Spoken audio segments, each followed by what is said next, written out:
The way to right wrongs is to turn the light of truth upon them. While being an anti-lynching supporter, abolitionist, civil rights activist, early feminist, and accomplished writer, Ida B. Wells was arguably one of the most prominent black women leaders at the turn of the 19th century. Ida Bell Wells was born on July 16, 1862 in Holly Springs, Mississippi. Born into slavery, Ida was the oldest daughter of James and Lizzie Wells. Within 6 months of her life, her and her family, as well as the rest of the slaves of the Confederate States, were finally declared free, thanks to the Emancipation Proclamation. But even with this, African Americans like Wells's family still faced racial prejudices from others. Wells's parents were active in the Republican Party during Reconstruction. Her father, James, helped start Shaw University, a school for newly freed slaves, which Ida attended up until the age of 16. She eventually had to drop out, though, due to both of her parents and younger brother falling ill with yellow fever. This disease eventually resulted in their death, and Ida was left to take care of the rest of her siblings. Having to grow up rather quickly, she was forced to become a teacher in rural Mississippi so she could earn money to support her and her siblings.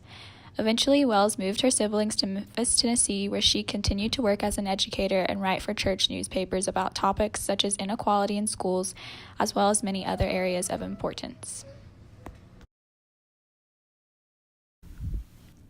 Wells began protesting when she was on a train ride and the conductor told her that she had to move to the train smoking car. Wells refused because she had purchased a first-class ticket. The conductor and other passengers then tried to physically remove her from the train.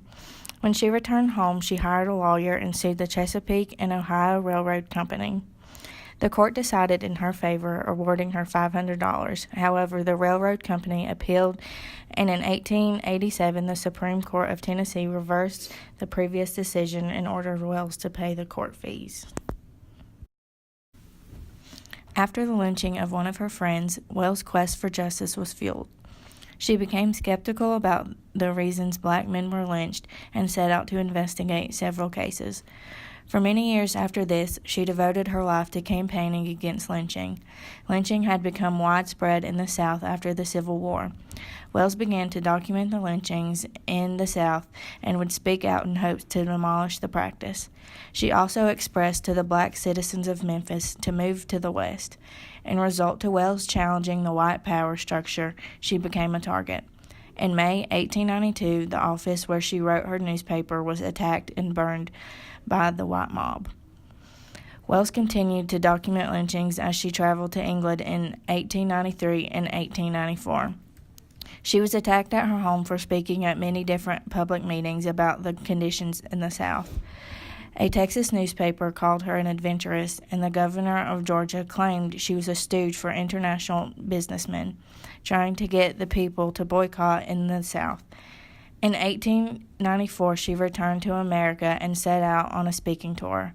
She reported that Wells had been welcomed by a local chapter of the Anti-Lynching Society and a letter from Frederick Douglass regretting that he couldn't attend.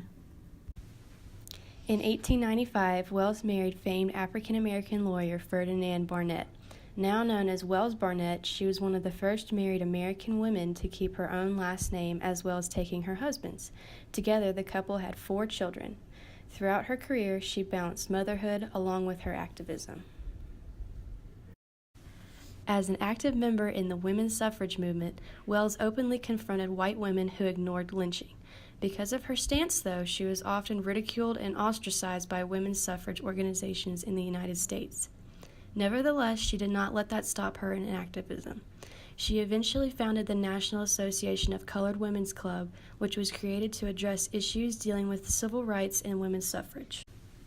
Wells continued her activism for civil rights and anti-lynching laws up until her death and worked with some of history's most prominent activists such as Frederick Douglass and W.E.B. Du Bois. In 1905, she helped found the National Association for the Advancement of Colored People, also known as the NAACP. With the help of her hard work and activism, there was a large decrease in the number of lynchings within the later half of the 20th century. Many legislative attempts to end lynching failed.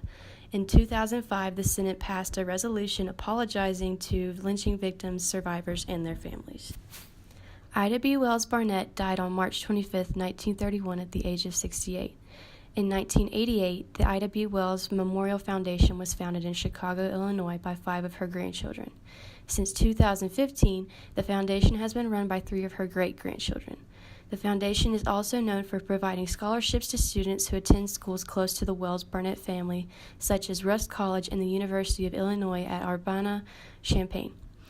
Without Wells' advocacy for anti-lynching organizations and protests, there's no telling how long the fight against lynchings would have lasted. Her activism helped to bring change quickly in a time when it was needed. It is important to remember what she fought for, because otherwise all of her hard work, dedication, and progress would have been for nothing.